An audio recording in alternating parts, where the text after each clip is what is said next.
وبركاته. الحمد لله رب العالمين، والعاقبة للمتقين، والصلاة والسلام على أشرف المرسلين وعلى آله وصحبه أجمعين. أما بعد، فقد قال الله تبارك وتعالى في القرآن الكريم: فأعوذ بالله من الشيطان الرجيم، بسم الله الرحمن الرحيم. ولله على الناس حج البيت من استطاع إليه سبيلا ومن كفر فإن الله غني عن العالمين. صدق الله العظيم. وقال نبينا محمد رسول الله صلى الله عليه وسلم: من ملك زادا وراحلة تبلغه إلى بيت الله الحرام فلم يحج فلا عليه أن يموت يهوديا أو نصرانيا، وذلك إن الله تعالى يقول: ولله على الناس حج البيت من استطاع إليه سبيلا. رواه الترمذي أو كما قال عليه الصلاة والسلام. سبحانك لا علم لنا إلا ما علمتنا إنك أنت العليم الحكيم. الصلاة والسلام عليك يا سيدي يا رسول الله. خذ بيدي قلت حيلتي أدركني مرادي يا رسول الله يا شفيع المذنبين. اللهم صل وسلم وبارك عليه. رب اشرح لي صدري ويسر لي أمري واحلل عقدة من لساني يفقهوا قولي. رضينا بالله ربا وبالإسلام دينا وبسيدنا محمد رسول الله صلى الله عليه وسلم نبيا ورسولا وبشيخنا محي الدين عبد القادر الجيلاني قدس الله سره العزيز شيخا ومرشدا. புகழனைத்தும் ஏகவல்லோ நாம் அல்லாஹ் ஒருவனுக்கே உரித்தாக.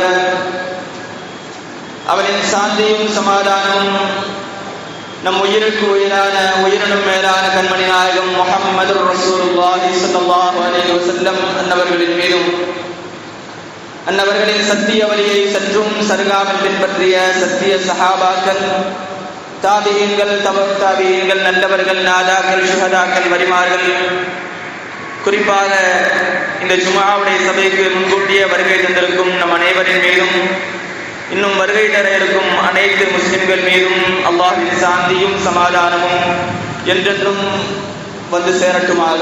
ஆமீன். சங்கைக்கும் மிகுந்த மேன்மைக்கும் உரிய அல்லாஹ் தஆலாவுடைய மேலான நல்லடியார்களே, நாம் இருக்கக்கூடிய இந்த ஜும்ஆ துல்காஅதா மாதத்துடைய 2வது ஜும்ஆவில் நாம் இருக்கிறோம்.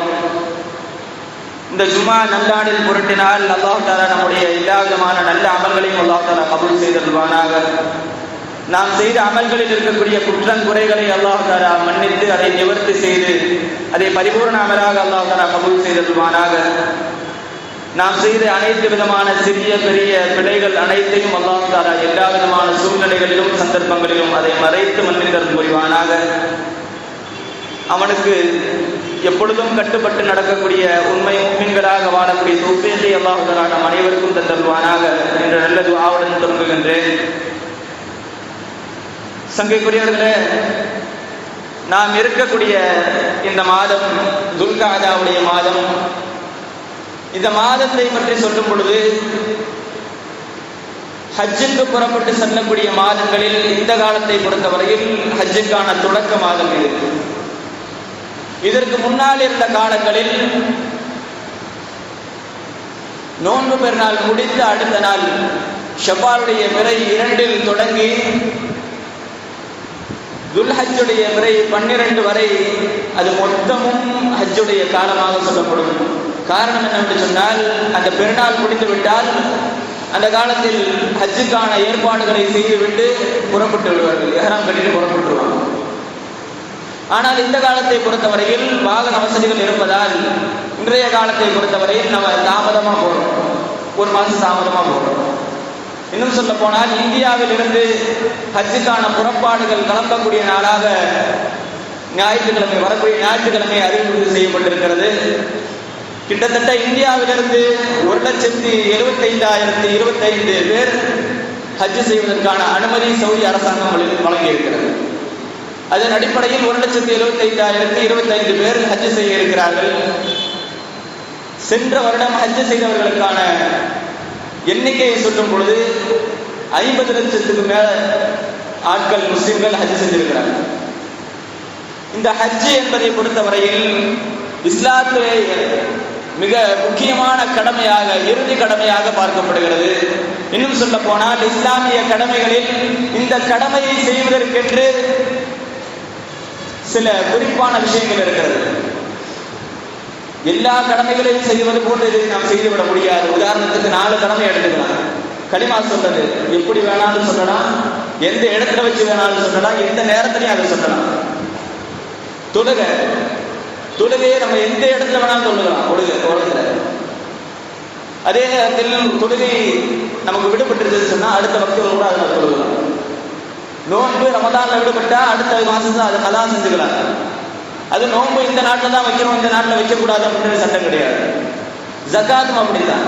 இப்படி எல்லா கடமைகளும், மேற் சொன்ன 4 கடமைகளும் கால நேரம் தாமதமானாலும் அதை செய்து முடித்துக் கொள்ளலாம், இடங்கள் மாறுபட்டாலும் செய்து கொள்ளலாம். ஆனால் இந்த ஹஜ்ஜை பொறுத்தவரையில் காலம், மாதம், நாட்கள், நேரங்கள் எல்லாம் குறிப்பிடப்பட்டிருக்கிறது. அதை விட முக்கியமாக அந்த இடம் குறிப்பிடப்படுகிறது. அதை நிறைவேற்ற வேண்டிய இடம் குறிப்பிட்டு சொல்லப்பட்டிருக்கிறது. இந்த குறிப்பு என்பது எந்த ஒரு அமலையும் கிடையாது. இந்த ஹஜ்ஜை இங்கே உட்கார்ந்து செய்ய முடியுமா அப்படின்னா செய்ய முடியாது. சில பேர் சொல்லலாம், அதாவது இந்த அமலை செஞ்சா ஹஜ்ஜுக்கான கூலி கிடைக்கும். கூலி கிடைக்கிறது வேற, கடமையை செய்கிறது வேற. ஆக இந்த ஹஜ்ஜுடைய அமலை நாம் செய்ய வேண்டும் என்றால் நமக்கு முதல்ல இருக்க வேண்டிய விஷயம் அதை செய்வதற்கான ஆர்வமும் ஆசையும் நம்மகிட்ட இருக்கணும். ஹஜ்ஜை பொறுத்த வரைக்கும் ஒரு காலத்துல கம்மியான காசை வச்சு ஹஜ்ஜுக்கு போயிட்டு வருவாங்க. கப்பல்ல போனவங்க இருக்கிறாங்க, நடந்து போனவங்க இருக்கிறாங்க, எல்லாம் இருக்கிறாங்க. ஆனா இந்த காலத்தை பொறுத்த வரைக்கும் சென்ற வருட ஹஜ்ஜுக்கான செலவு 8 லட்சம் ரூபாய். டிராவல்ஸ்ல போனா 8 லட்சம் ரூபாய். கையில மொத்தமா சேர்த்து எடுத்துட்டு போனா 10 லட்சம் ரூபாய் எடுத்து போக வேண்டியது இருக்கும். இவ்வளவு செலவு செய்து நாம் ஹஜ்ஜை நிறைவேற்ற வேண்டிய ஒரு சூழ்நிலை இருக்கிறது. இதெல்லாம் கேட்கும்போது நமக்கு என்ன தோணுதுன்னு சொன்னா, காசு இருந்தால் தான் ஹஜ் செய்ய முடியுங்கிற ஒரு எண்ணம். உண்மையில் யதார்த்தத்தில் பொருளாதாரம் இருந்தால் தான் ஹஜ் செய்ய முடியுமா என்று சொன்னா நிச்சயமா அது கிடையாது. பொருளை வைத்து ஹஜ் செய்ய முடியும் என்று இருந்தால் இந்த உலகத்தை, அதாவது இந்த இந்தியாவை ஆண்ட முகலாய மன்னர்கள் கிட்டத்தட்ட 800 வருடத்துக்கு மேல ஆட்சி செஞ்சிருக்கிறாங்க. முகலாய மன்னர்கள் எல்லாம் முஸ்லிம்கள் தான். ஆனால் அந்த 800 ஆண்டு காலமாக ஆட்சி செய்த எந்த ஒரு முகலாய மன்னரும் ஹஜ் செஞ்சிருக்கிறது. பொருளாதாரம் தான் முக்கியம் அப்படின்றா ஹஜ் செஞ்சிருக்கணும், செய்யல. காரணம் என்னவென்று சொன்னால் நமக்கு தேவையானது பொருள் இல்லை, அல்லாஹ்வுடைய அருள். அந்த அருள் இருந்தால் மட்டும்தான் நம்ம ஹஜ்ஜை நிறைவேற்ற முடியும். இன்னும் சொல்ல போனா கோடிக்கணக்கான பணங்கள் வச்சிருக்கலாம். அந்த கோடிக்கணக்கான பணங்கள் வைத்தவர்களும் கூட நிறைவேற்ற முடியாத கடமை. உதாரணத்துக்கு சொல்லணும் அப்படின்னா, திப்பு சுல்தான் ரஹ்மத்துல்லாஹி அவருடைய காலத்துல வாழ்ந்த ஹைதராபாத்துடைய மன்னர் நிசாம் மன்னர், அந்த காலத்துல வாழ்ந்த கோடீஸ்வரர்கள் பட்டியலில் அவர் தனி இடம் அவருக்கு. அந்த மாதிரி ஒரு பணக்காரராக வாழ்ந்த ஒரு முஸ்லிம் மன்னர், ஆனால் அந்த மன்னருக்கு ஹஜ் செய்யக்கூடிய பாக்கியம் கிடைக்காது, பணக்காரர். இப்படி நாம் பொருளை வைத்து அந்த ஹஜ்ஜை நிறைவேற்ற முடியும் என்று இருந்தால் இவர்கள்லாம் செஞ்சிருக்கணும். அப்படி செய்ய முடியாது. முழுக்க முழுக்க அல்லாஹ்வுடைய அருளை வைத்து மட்டுமே நிறைவேற்றப்படக்கூடிய கடமை இந்த ஹஜ்ஜுடைய கடமை. இமாம் அஹ்மத் பின் ஹம்பல் ரலியல்லாஹு தஆலா அவர்கள் ஒரு பயணத்திற்கு, ஹஜ்ஜுடைய பயணத்துக்கு ஒரு கூட்டத்தை அனுப்பி வைக்கிறாங்க. அப்படி அனுப்பி வைக்கும் பொழுது அவங்க நினைக்கிறாங்க, நம்மளும் போனாமே, ஹஜ்ஜுக்கு போனாமே, இவங்க போறாங்க, நமக்கு ஆசையா இருக்குன்னு நினைக்கிறாங்க. அந்த ஒரு ஆசை நமக்கும் வர வேண்டும். அந்த ஆசையுடைய வெளிப்பாடு என்ன தெரியுமா? அந்த நேரத்தில் அவங்களுடைய பாக்கெட்ல இருந்த காசு எவ்வளவு சொன்னா 10 திரகம். கடைசியில் அவங்க வாழ்க்கையை முடிக்கும் போது சொல்றாங்க, நான் 10 ஹஜ் செஞ்சிருக்கேன். எப்படி இருந்த மனிதர்? 10 திரகத்தை பாக்கெட்ல வச்சிருந்தவங்க. ஆனா அவங்களுடைய வாழ்க்கையை முடியும் பொழுது அந்த ஆசை, இவர்கள் செல்கிறார்கள் நாமும் செல்ல வேண்டும் என்கிற அந்த ஆசையின் மூலமாக அல்லாஹ் தஆலா 10 முறை ஹஜ் செய்யக்கூடிய பாக்கியம் அவங்களுக்கு கொடுத்தான். அது நம்மளும் அப்படிதான். ஹஜ் செய்யறவங்களை பார்த்தா நம்ம ஒரு ஆசை வரணும். அந்த ஆசைக்காக வேண்டிதான், அந்த ஆசைகளை, அந்த அமல்களுடைய சிறப்புகளை சொல்லி ஆசைகளை தூண்டுவதற்காக தான் இன்றைய தலைப்பு ஹஜ்ஜை செய்வோம். ஹஜ்ஜுடைய சிறப்புகள். இந்த ஹஜ்ஜை பொறுத்த வரைக்கும் ஹஜ்ஜு செஞ்சுட்டு வர்றவங்களுக்குலாம் ஒரு பட்டம் கொடுக்குறோம், ஹாஜின்னு கொடுக்குறோம். இந்த ஹாஜிங்கிற பட்டமே ஒரு ஃபித்னாவா அமைஞ்சிருக்குது. ஹஜ்ஜு செஞ்சுட்டு வந்துட்டாரு, நோட்டீஸ்ல பேர் போடும்போது ஹாஜின்னு போடணும்னா அதுக்கு ஒரு சண்டை, கூப்பிடும் போது ஹாஜின்னு சொல்லி கூப்பிடணும்னா அதுக்கு ஒரு சண்டை. இன்னும் சொல்ல போனா ஏதாச்சும் ஒரு காரியம் நடக்கணும்னு சொன்னா ஹாஜியார் அனுப்பினான்னு சொல்லு அப்படின்னு கேட்டா அந்த ஹாஜியாருங்கிறதுக்கு ஒரு பெருமை. யதார்த்தத்தில் இந்த வார்த்தைகள் ஹாஜியார்களுடைய வாயிலிருந்து வரக்கூடாத வார்த்தைகள். சரி, அதுக்கு முன்னாடி ஒரு விஷயம், எந்த ஒரு அமலாக இருந்தாலும் அந்த அமலை செய்தவர் என்ற ஒரு மட்டும் நமக்கு கொடுக்கிறது கிடையாது. ஹஜ்ஜை தவிர இஸ்லாத்துல 5 கடமைகள் இருக்குது. தொழுகை கடமை, நோன்பு கடமை, ஜக்காத்து கடமை, சதகாக்கள் கொடுக்கிறோம். இந்த எல்லா எந்த அமலுக்கும் அதற்கான பட்டத்தை பேரோடு சேர்ப்பதில்லை. உதாரணத்துக்கு பேரை போட்டுட்டு முசல்லி தொழுகையாளி, அதுக்கடுத்து நோன்பு வச்சவர் பேரை போட்டுட்டு நோம்பாளி அப்படின்னு எதுவும் போடுறது கிடையாது. காரணம் என்னன்னு சொன்னா, இந்த கடமைகள் அனைத்தும் ஆயுள் முழுக்கவும் செய்ய வேண்டிய கடமை. தொழுகை என்ன, அவர் ஆயுள் முடிகிற வரைக்கும் கடமை வருது. நோன்பு ரமதானுடைய மாதம் அவருடைய ஆயுள் எப்பெல்லாம் வருதோ எல்லாத்துக்கும் எல்லா ரமதான்லயும் அவருக்கு நோன்பு கடமை. அதே நேரத்தில் ஜக்காத்து அதே மாதிரிதான் அவருக்கு ஆயுள் முடிகிற வரையும் கடமை. ஆனால் ஹஜ்ஜு மட்டும் என்ன தெரியுமா, ஆயுள ஒரு தடவை தான் கடமை. அதனாலதான் அது ஒரு தடவை நிறைவேற்றப்பட்டு விட்டால் அதனுடைய கடமை நீங்கி விடுகிறது. மற்ற கடமைகள் அப்படி கிடையாது, தொழுகைதான் கடைசி வரை இருக்குது. ஆனா ஹஜ்ஜுடைய கடமை ஆயுளில் ஒரு தடவை செய்ய வேண்டிய கடமை. அதனாலதான் அந்த ஹஜ்ஜை முடிச்சவருக்கு நம்ம ஹாஜின்னு போடுறோம். ஆக இந்த சொல்ல வேண்டிய விஷயம் என்னன்னு சொன்னா, ஹஜ்ஜு செய்தவர்கள் அதாவது செய்யக்கூடாத காரியம் அந்த ஹஜ்ஜு ஹாஜி அப்படிங்கிற பேரை வச்சு பெருமை அடிக்கக்கூடாது. இந்த பெருமை அவர்களுக்கு மட்டும் கிடையாது, அமல் செய்யற எல்லாத்துக்கும் அது அந்த பெருமை இருக்கக்கூடாது.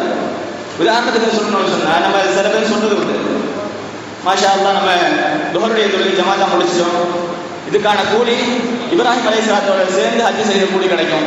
இது யாருக்குமே கிடைக்கல, அவங்களுக்கு கிடைக்கல, இவங்களுக்கு கிடைக்கல, நமக்கு கிடைச்சிருக்கு. இப்படி சொல்றது இருக்குது. இதை நான் செஞ்சுட்டேன் அப்படிங்கிற ஒரு வார்த்தை வருது இல்லையா, அந்த வார்த்தை பயன்படுத்தக்கூடாது. சொல்றதா எப்படி சொல்லணும், அல்லாஹ்வுடைய கிருபையை கொண்டு அல்லாஹ் நமக்கு தௌஃபீக் செஞ்சிருக்கிறான், அல்லாஹ் தொழுகை வச்சிருக்கிறான்னு சொல்லணும். அல்லாஹ்வுடைய தௌஃபீக், அல்லாஹ்வுடைய கிருபையை சொல்லணும். அந்த கிருபை என்கிற வார்த்தை தான் நம்முடைய அந்தஸ்தை உயர்த்தும். எந்த அளவுக்கு சொன்னா, ஒருவேளை நான் செஞ்சேன் அப்படின்னு சொன்னா அதுக்கான அந்தஸ்து குறைவாதான் இருக்கும். உதாரணத்துக்கு இப்ராஹிம் அலைஹிஸ்ஸலாத்து வஸ்ஸலாம் அவர்கள், அவருடைய தந்தை ஆசர் வளர்ப்பு தந்தை. அந்த ஆசருடைய வேலை என்னன்னு சொன்னா, சிலைகளை செஞ்சு அதை விற்கிறது. சிலைகளை செய்து ஒரு கூடையில் வைத்து தன்னுடைய மக்களுக்கு எடுத்து வச்சு வித்துட்டு வர சொல்லுவாங்க. அப்படி வித்துட்டு வர சொல்லும் போது எடுத்துட்டு போறாங்க, எல்லா மகன்களும் வித்துட்டு வந்துட்டாங்க, ஒரே ஒரு மகனை தவிர, இப்ராஹிம் அலைஹிஸ்ஸலாத்தை தவிர. போய் விற்கும் போது என்ன சொல்றாங்க, எந்த ஒரு பிரயோஜனமும் தராத, எந்த ஒரு தீங்கும் தராத, எதற்கும் பிரயோஜனப்படாத உங்களுடைய கடவுள்களை யார் வாங்கிக் கொள்வது சொல்லியிருக்கிறார். இப்படி சொன்னா யாருக்கு வாங்குறதுக்கு மனசு வரும்? யாருமே வாங்கல. வாங்காம அப்படியே திருப்பி வராங்க. திருப்பி வந்தோன்னா அவருடைய தந்தை கேட்டாங்க, வளர்ப்பு தந்தை ஆசர் கேட்கிறாங்க, என்னாச்சு, ஏன் விற்கணும்னு கேட்கிறாங்க. நான் இந்த மாதிரி சொன்னேன், யாரும் வாங்கலன்னாங்க. அவங்க மறுபடியும் சொன்னாங்களா, இப்ராஹிம் அலைஹிஸ்ஸலாம் அந்த தந்தை சொன்னாங்களா, எதுக்கு இப்படி சொல்ற, இதை சொல்லாம எப்படி வித்துட்டு வந்தாங்களோ அந்த மாதிரி வித்துட்டு வாங்குறாங்க. அது என்னால முடியாது, எனக்கும் உங்களுக்கும் சேர்த்து ரப்பு யார், அல்லாஹ். அந்த அல்லாஹ்வை தவிர வேற யாரையும் கடவுளாக நான் விமர்சிக்க முடியாது, அதை சொல்லி வியாபாரம் செய்ய முடியாது சொல்லும் பொழுது அந்த நேரத்தில் அவர் சொல்றாரு, இப்படியே இருந்து சொன்னா உன்னை கல்லால் அடிச்சு தொடர்ந்துவேன், என்னை விட்டு போயிருந்து சொல்றாரு. அப்பொழுது இப்ராஹிம் அலைஹிஸ்ஸலாம் அவர்கள் பயன்படுத்திய வார்த்தை இன்னி தாஹிபுன் இலா ரப்பி. குர்ஆன்ல பதிவு செய்திருக்கிறாங்க, இன்னி தாஹிபுன் இலா ரப்பி சயஹ்தீன். நிச்சயமாக நான் என்னுடைய அல்லாஹ்விடத்துல போறேன், அல்லாஹ் எனக்கு வழிகாட்டுவான்னு சொன்னாங்க. இந்த இடத்துல அல்லாஹ் வழிகாட்டுவான், அல்லாஹ்ட்ட போறேன் அப்படின்னு சொன்னதுனால அவர்களுக்கு கிடைச்ச பாக்கியம் என்ன சொன்னா, காபாவை கற்ற பாக்கியம் கொடுத்தாங்க. இதற்கு முன்னால் இருந்தவர்கள் எல்லாம், எல்லா நபிமார்களும் காபா இருக்குன்னு தெரியும், அந்த இடம் எங்க இருக்குன்னு தெரியாது, அது தெரியாமலே தவாப் செஞ்சிருக்காங்க. முதல்ல இப்ராஹிம் அலைஹிஸ்ஸலாம் அந்த தூஃபானுக்கு பிறகு கட்டுறாங்க, அந்த பாக்கியத்தை அல்லாஹ் கொடுத்தாங்க. இதே நேரத்தில் இந்த இடத்துல கவனிக்க வேண்டிய விஷயம், இன்னி தாஹிபுன், நான் போறேன்னு சொன்னாங்க இப்ராஹிம் அலைஹிஸ்ஸலாம். இது நான் போறேன்னு சொல்றதுனால கிடைச்ச ஒரு பாதிப்பு என்னன்னு சொன்னா, இப்ராஹிம் அலைஹிஸ்ஸலாம் இப்ப எங்க இருக்கிறாங்க, 7வது வானத்துல இருக்கிறாங்க. 7வது வானத்தில் தடுக்கப்பட்டு இருக்கிறார்கள், அங்க இருக்கிறாங்க. காரணம் என்னன்னு சொன்னா, நான் போறேங்கிற அந்த வார்த்தையை பயன்படுத்தினாலும் அல்லாஹ் தடுக்கிறாங்க. இதே வார்த்தையை அல்லாஹ்வோடு சேர்த்து சொல்லியிருந்தார், என்ன உயர்வு கிடைக்கும்? உதாரணத்துக்கு நபி ஸல்லல்லாஹு அலைஹி வஸல்லம் அவர்களை மிஅராஜுக்கு கூட்டிட்டு போனது யாரு? அல்லாஹ். அந்த வார்த்தையை அல்லாஹ் தஆலா எப்படி சொல்றான்? சுப்ஹானல்லதி அஸ்ரா பி அப்திஹி. அல்லாஹ் அவரை கூட்டிட்டு போனான்னு சொல்றான். அல்லாஹ்வோடு சேர்த்து பார்க்கும்போது எங்க போயிட்டு வந்தாங்க? 7 வானத்தை கடந்து சிதறத்துல் முன்தஹா எல்லாத்தையும் கடந்து அல்லாஹ்வுடைய சந்நிதிக்கு போயிட்டு வந்தாங்க. இது எதனால கிடைச்சது? அல்லாஹ்வோடு சேர்த்து பேசியதால். ஆக நம்முடைய அமல்களும் அப்படித்தான் இருக்க வேண்டும். ஹாஜிக்கு மட்டும் கிடையாது, நம்ம தொழுகையாக இருந்தாலும் சரி, எந்த அமலாக இருந்தாலும் சரி, நான் செஞ்சேன்னு சொல்லக்கூடாது, அல்லாஹ்வுடைய கிருபையினால் நடந்தது. இதுதான் நம்முடைய அமல்களுக்கான அழகு.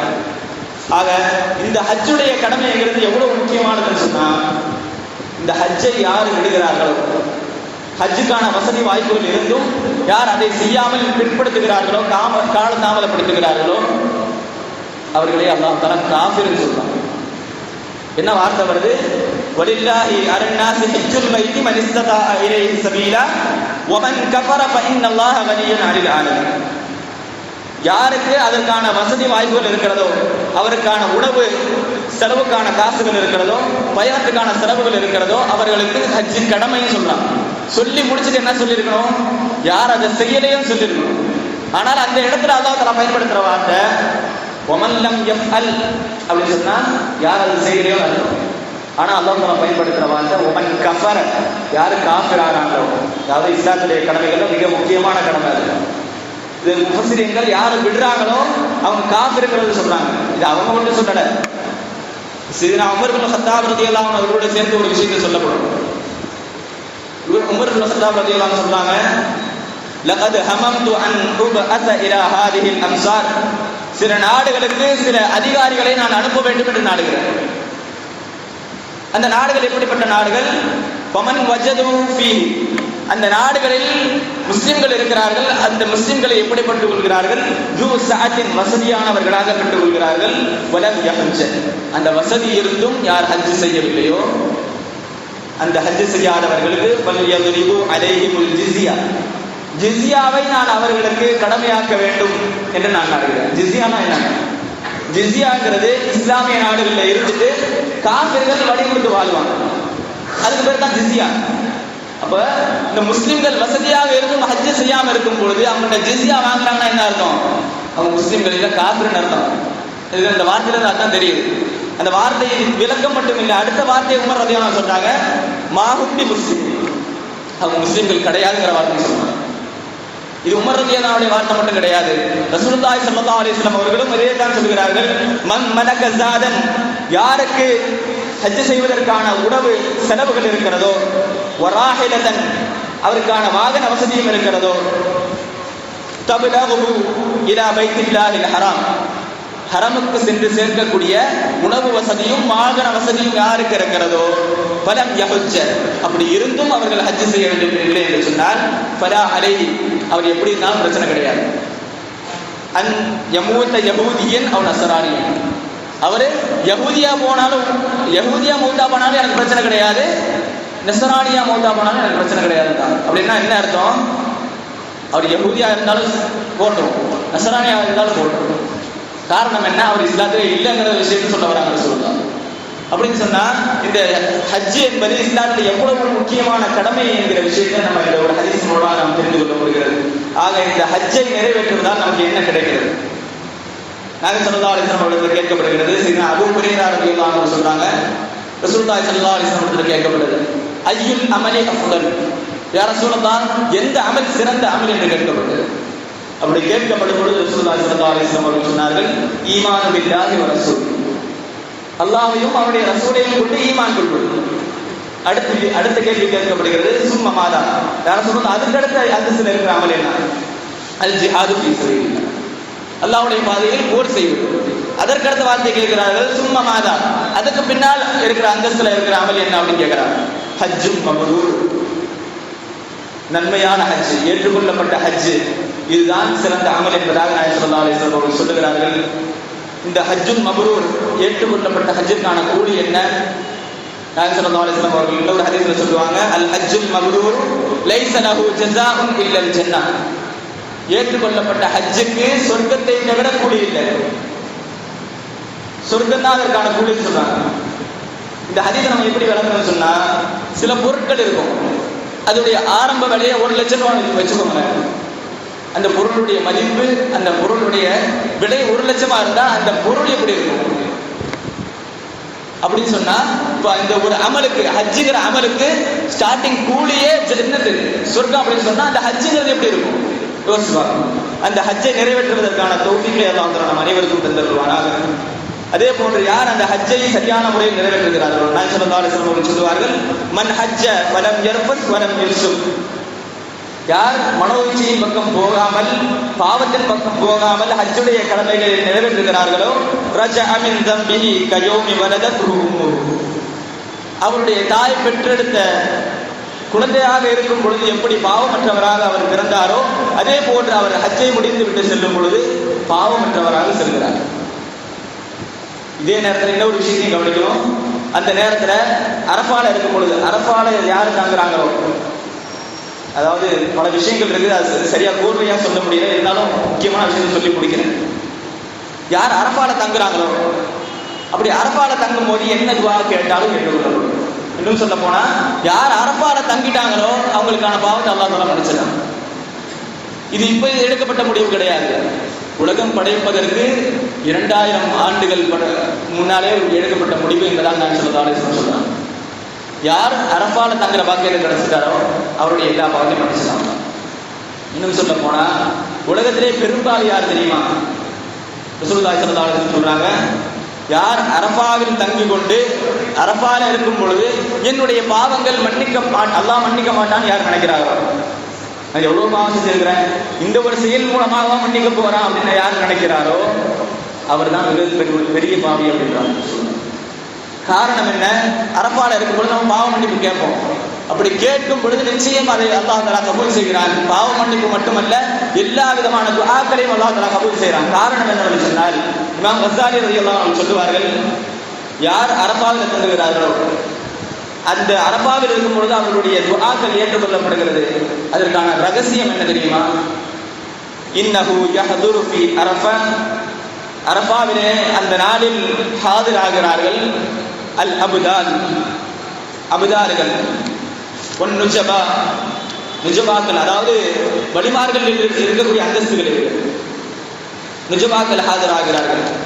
அதே போன்று அந்த சபையில் இருக்கும் பொழுது யாரெல்லாம் ஆகிறாங்கன்னு சொன்னா, அவுத்தார்கள், அப்தாபர்கள், கவுசுகள், இப்படி வலிமார்கள் பல அந்தஸ்துகள் இருக்கிறது. அந்த வலிமார்கள் எல்லாம் அந்த இடத்துல ஆகிறாங்க.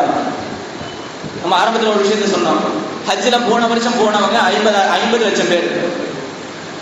இது கணக்குக்கு, கண்ணுக்கு தெரிகிறவங்க, கண்ணுக்கு தெரியாத எத்தனை பேர் ஹஜ்ஜுக்கு வந்துட்டு போயிட்டு இருக்கிறாங்க. நம்மை விட்டு மறைந்த நபிமார்கள், நம்மை விட்டு மறைந்த வலிமார்கள், எத்தனையோ சாலிஹீன்கள் வந்துட்டு போயிடுறாங்க. அவர்களை பற்றி சொல்லும் பொழுது என்ன சொல்றாங்க சொன்னா, அர்வாஹுல் கைப், கண்ணுக்கு தெரியாத உயிர்கள். நாயகம் ஸல்லல்லாஹு அலைஹி வஸல்லம், இது எப்படி சாத்தியம், மௌத்தா போயிட்டா எப்படி ஹஜ் செய்ய முடியும்னு கேட்கலாம்.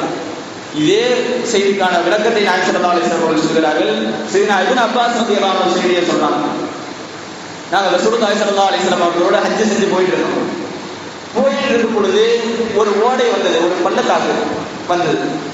அப்படி வரும் பொழுது அந்த நேரத்தில் ரசூலுல்லாஹி ஸல்லல்லாஹு அலைஹி வஸல்லம் அவர்கள் கேட்டார்கள், மா ஹாதில் வாதி, இது என்ன ஓடைன்னு கேட்டாங்க, என்ன பள்ளத்தாக்குன்னு கேட்டாங்க. அப்பொழுது நாங்கள் சொன்னோம், வாதியுல் அர்ஸாக், வாதியுல் அர்ஸாக், அது பள்ளத்தாக்கு பேர். இந்த பேரை கேட்ட உடனே ரசூலுல்லாஹி ஸல்லல்லாஹு அலைஹி வஸல்லம் சொன்னாங்க, இப்பதான் நான் மூசா அலைஹிஸ்ஸலாமும் தாவூத் அலைஹிஸ்ஸலாமும் தல்பியா சொல்லிக்கொண்டே, தல்பியானா என்ன, லப்பைக் அல்லாஹும்ம லப்பைக்ங்கிற வார்த்தை, அதை சொல்லிக்கொண்டே ஹஜ்ஜுக்கு போறதை நான் பார்த்தேன். இன்னும் கொஞ்சம் தூரம் போறாங்க. அப்படி போயிட்டு இருக்கும் பொழுது அந்த இடத்துல ஒரு மேட்டு பகுதி வருகிறது, சனியா அப்படின்னு சொல்லுவாங்க. அந்த சனியாவை பார்த்து கேட்கறாங்க, இந்த இடம் என்ன அப்படின்னு கேட்கறாங்க. அதுக்கு ஒரு பேரை சொல்றாங்க சஹாபாக்கள். அப்பொழுது சொன்னாங்க, இப்பொழுதுதான் நான் யூனுஸ் அலைஹிஸ்ஸலாத்து வஸ்ஸலாம் அவர்களை சிவப்பு நிற ஒட்டகத்தில் தல்பியா சொல்லிக் கொண்டே பயணித்து செல்வதை நான் பார்த்தேன் என்பதாக நாயகம் ஸல்லல்லாஹு அலைஹி வஸல்லம் சொன்னாங்க. இவங்களாம் எப்போ போதானாங்க, ரசூலுல்லாஹ்வுக்கு முன்னாடியே வாழ்ந்தவங்க. ஆனால் ஹஜ்ஜுடைய காலங்கள் வரும் பொழுது அந்த கடமைகளை நிறைவேற்றுவதற்காக வேண்டி வந்தாங்க. அதனாலதான் சொல்றாங்க, அரஃபால இருக்கும் பொழுது எல்லா விதமான வழிமார்களும் எல்லா விதமான நபிமார்களும் கொண்டு இருக்கிற சபை அது. அந்த இடத்துல வச்சு ஒருவருடைய துவா கபூலாகாது, ஒருவருடைய பாவம் மன்னிக்கப்படாது அப்படின்னு ஒருத்தர் நினைச்சாருன்னு சொன்னா அவர் என்ன நினைக்கிறாரு? இவங்கெல்லாம் மதிப்பல்லாதவங்க நினைக்கிறாரு. யாரு? வழிமார்களையும் நபிமார்களையும் மதிப்பல்லாதவர்கள் என்று நினைக்கிறார். அப்படி நினைக்கிறது தான் பெரிய பாவம் நாங்கள் சொல்லுவோம். ஆக அந்த ஹஜ்ஜுக்கான இடங்கள் ஒவ்வொரு இடத்திலும் எல்லா நபிமார்களும் வழிமார்களும் ஹஜ்ஜு செய்ய வருகிறார்கள். அதனால்தான் அந்த இடம் புனிதத்துவம் பெறுகிறது. அது மட்டும் இல்லாமல் யார் ஹஜ்ஜு செஞ்சு போறாங்களோ அவர்களுக்கான கூலி இதற்கு முன்னால் உள்ள பாவத்தை மன்னிக்கப்படுறதுன்னு சொன்னாங்க. ரசூலுல்லாஹி ஸல்லல்லாஹு அலைஹி வஸல்லம் 3 விதமான விஷயத்தை சொல்லுவாங்க. இந்த 3 விஷயங்களும் உங்களுக்கு முன்னால் இருந்த பாவங்களை எல்லாம் அடைத்து விடும். சரி, அம்ர் பின் ஆஸ் ரலியல்லாஹு அன்ஹு சொல்றாங்க, அவங்க சக்கராத்துடைய தருவாயில படுத்திருக்கிறாங்க, மரண படுக்கையில. அப்படி படுத்திருக்கும் பொழுது எதையோ நினைச்சு தேம்பி தேம்பி அழுதுட்டு இருக்கிறாங்க அம்ர் பின் ஆஸ் ரலியல்லாஹு அன்ஹு. அப்படி அழுதுட்டு இருக்கும் பொழுது அந்த இடத்துல சஹாபாக்கள் கேட்கிறாங்க, நீங்க எதுக்கு அழுகிறீங்க, எதை நினைச்சு அழுதுட்டு இருக்கீங்கன்னு சொல்லி கேட்கிறாங்க. அப்படி கேட்கும் பொழுது அம்ர் பின் ஆஸ் ரலியல்லாஹு அன்ஹு சொன்னாங்க, நான் இஸ்லாத்துக்கு வர்றதுக்கு முன்னாடி அல்லாஹ் தஆலா இஸ்லாத்துடைய ஒரு நேசத்தை ஒரு ஹிதாயத்தை மனசுல போட்டாங்க. அப்படி போடும் பொழுது நான் நேராக ரசூலுல்லாஹி ஸல்லல்லாஹு அலைஹி வஸல்லம் போனேன். போய் யா ரசூலுல்லாஹ் நான் உங்கள்கிட்ட பையத் செய்யணும். பையத் செய்யறதுனா என்ன? கையை பிடிச்சி கலிமா சொல்லி கொடுப்பாங்க, அதை ஓடுறது, இதுக்கு மேல பாவம் செய்ய மாட்டேன் அப்படிங்கிறது சொல்றது. இப்படி செய்யறது. அப்போ சொல்லி தன்னுடைய வலது கரத்தை நான் கேட்டேன், ரசூலுல்லாஹ்வுடைய வலது கரத்தை கேட்டேன். அப்படி கேட்கும் பொழுது ரசூலுல்லாஹ் வலது கரத்தை கொடுத்தாங்க. கொடுத்த உடனே நான் வாங்கி கொடுத்தேன். பையத்னா என்ன? சொல்லி கொடுக்கறது சொல்றது. ஆனா எடுத்த உடனே என்ன பண்றாங்க? முத்துறாங்க. அப்ப ரசூலுல்லாஹி ஸல்லல்லாஹு அலைஹி வஸல்லம் கேக்குறாங்க, எதுக்காக இப்படி செய்றீங்க, என்ன விஷயம் உங்களுக்கு, நீங்க என்ன நாடுறீங்கன்னு சொல்லி கேட்கறாங்க. அப்ப அந்த இடத்துல அம்ர் பின் ஆஸ் ரலியல்லாஹு சொன்னாங்களா, யா ரசூலுல்லாஹ் இன்னி உஃபிருலி, அதாவது எனக்கு என்னுடைய பாவங்கள் எல்லாம் மன்னிக்கப்படணும்னு நாடுறேன் அப்படின்னா. அப்போ அந்த நேரத்தில் ரசூலுல்லாஹி ஸல்லல்லாஹு அலைஹி வஸல்லம் அவர்கள் சொன்னாங்க, அம்மா அலிப்த யா அம்ர் பின் ஆஸ் அவர்களே, உங்களுக்கு தெரியாதா 3 விஷயங்கள் உங்களுடைய பாவத்தை அடியோடு அழித்துவிடும். அதுல முதல் விஷயம் அன்னல் இஸ்லாம யஹதிமு மா கான கப்ல. இஸ்லாம் என்பது ஒரு ஆள் காபிராக இருந்து விட்டு இஸ்லாத்துக்கு வருகிறார் என்று சொன்னால் அவருடைய எல்லா பாவங்களும் மன்னிக்கப்படுகிறது. புதுசா இஸ்லாத்துக்கு வந்தவங்க நம்ம ஏளனமா பார்க்கக்கூடாது. ஃபர்ஸ்ட் விஷயம், இப்படி இருந்தவர் தானே அப்படின்னு நம்ம பேசக்கூடாது. காரணம் என்ன? அல்லாஹ்வே அவங்களை மன்னிச்சிட்டான். அது பேசுறதுக்கு நம்ம யாரு? ஃபர்ஸ்ட் விஷயம், இஸ்லாத்துக்கு வர்றவங்க, காஃபிரா எடுத்துட்டு இஸ்லாத்துக்கு வர்றவங்க எல்லா பாவத்தையும் அல்லாஹ் தஆலா மன்னிக்கிறான். இரண்டாவது விஷயம், நபி ஸல்லல்லாஹு அலைஹி வஸல்லம் சொன்னார்கள், அன்னல் ஹிஜ்ரத தஹதீமு மா கான கப்ல. ஹிஜ்ரத் என்பது இதற்கு முன்னால் இருந்த பாவங்கள் அனைத்தையும் மன்னிக்கும், எல்லா பாவத்தையும் அழிக்கும். மூன்றாவது விஷயம், அன்னல் ஹஜ்ஜ யஹதீமு மா கான கப்ல. ஹஜ் என்பது இதற்கு முன்னால் இருந்த எல்லா பாவத்தையும் மன்னிக்கும், அழிக்கும் என்பதாக நபி ஸல்லல்லாஹு அலைஹி வஸல்லம் சொன்னாங்க. இந்த 3 விஷயங்கள். இதே போன்று இன்னொரு 3 விஷயம் இருக்குது. என்னன்னு சொன்னா, வஃதுல்லாஹ், அல்லாஹ் தஆலாவுடைய படை. ஒரு போருக்கு போறாங்கன்னு சொன்னா அந்த படை எதனுடைய தலைமையில் இருந்ததோ அதற்கான முழு கூலியும் அந்த படைக்கு இருக்குது. ஒரு ஆளுடைய தலைமையில, ரசூலுல்லாஹ்வுடைய தலைமையில ஒரு படை போகுதுன்னு சொன்னா அதுக்கான சிறப்பு வேற. இப்படி இருக்கும் பொழுது அல்லாஹ் தஆலா ஒரு கூட்டத்தை பார்த்து அவர்கள் வஃதுல்லாஹ், அல்லாஹ்வுடைய படை அப்படின்னு சொல்றாங்கன்னா அந்த படையுடைய சிறப்பு என்னன்றது நாம் தெரிஞ்சுக்கணும். இந்த வஃதுல்லாஹ்ங்கற வார்த்தை எதுக்கு பயன்படுத்துறாங்க ரசூலுல்லாஹி ஸல்லல்லாஹு அலைஹி வஸல்லம்? சையதுனா உமர் ரலியல்லாஹு அன்ஹு சொல்றாங்க, ரசூலுல்லாஹி ஸல்லல்லாஹு அலைஹி வஸல்லம் 3 பேரை பார்த்து தான் இந்த வார்த்தையை சொல்லியிருக்காங்க. முதல் ஆள் காஸி ஃபீ ஸபீலில்லாஹ், அல்லாஹ்வுடைய பாதையில் போர் செய்யக்கூடியவர். இரண்டாவது நபர் அல் ஹஜ், ஹஜ் செஞ்சு போறவர். மூணாவது ஆள் அல் முஅத்தமிர், உம்ராவுக்கு இஹ்ராம் பண்ணிட்டு போறவர். இந்த 3 பேரை பார்த்து தான் ரசூலுல்லாஹி ஸல்லல்லாஹு அலைஹி வஸல்லம் என்ன சொல்றாங்க? வஃதுல்லாஹ், அல்லாஹ்வுடைய படை அப்படின்னு சொல்றாங்க. அப்படின்னா அந்த ஹாஜி எவ்வளவு சிறப்பானவர் என்பதை நாம் விளங்கிக் கொள்ள முடியும். ஆக இன்னொரு விஷயம், சில போர்கள்ல சில பேரை கொல்லக்கூடாதுன்னு ரசூலுல்லாஹ் சொல்லியிருக்கிறாங்க. யார? சின்ன பசங்களை கொல்லக்கூடாது, வயசு முதிர்ந்தவர்களை, வயசானவங்களை கொல்லக்கூடாது, அதே மாதிரி பெண்களையும் கொல்லக்கூடாது.